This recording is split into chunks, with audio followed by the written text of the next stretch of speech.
पण आता हे एक्झाम्पल्स बघू. 7 चा स्क्वेअर 7 7 चा 49, 8 चा स्क्वेअर 64. नेक्स्ट आहे 7 8 चा 56, 56 into 2 112. तर आपल्याला फर्स्ट नंबरवर क्रॉस करायचंय, 112 लिहायचंय, याचे ऍडिशन 4 8 10 6. तर हा आला आपला 78 चा स्क्वेअर. ओके.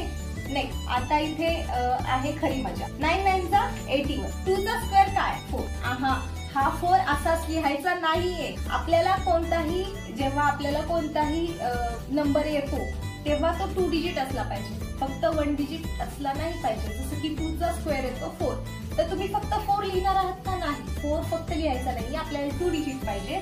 म्हणून 4च्या आधी आपण एक 0 लिहिणार आहोत, ज्याच्यामुळे त्या 4ला काही त्याची व्हॅल्यूही चेंज होत नाही आणि आपल्याला 2 डिजिट ही मिळतात. तर वैदिक मॅथ्स मध्ये जेव्हा 1 डिजिट येतो तेव्हा त्याचा आपल्याला जेव्हा आन्सर मध्ये 2 डिजिट हवा असतात तेव्हा आपल्याला तिथे 0 ऍड करावा लागतो. तो आपण इथे ऍड केलेला आहे. नेक्स्ट 9 2 चा 18, 18 into 2 30. याची करायची आहे ऍडिंग 4 6 4 8. हा झाला आपला स्क्वेअर. आणि आता हा आहे तुमचा होमवर्क. तर 46 चा स्क्वेअर तुम्ही पटकन काढा आणि कमेंट मध्ये मला आन्सर सांग. मग मी तो करेक्ट आहे की नाही तुम्हाला कमेंट करून सांगते.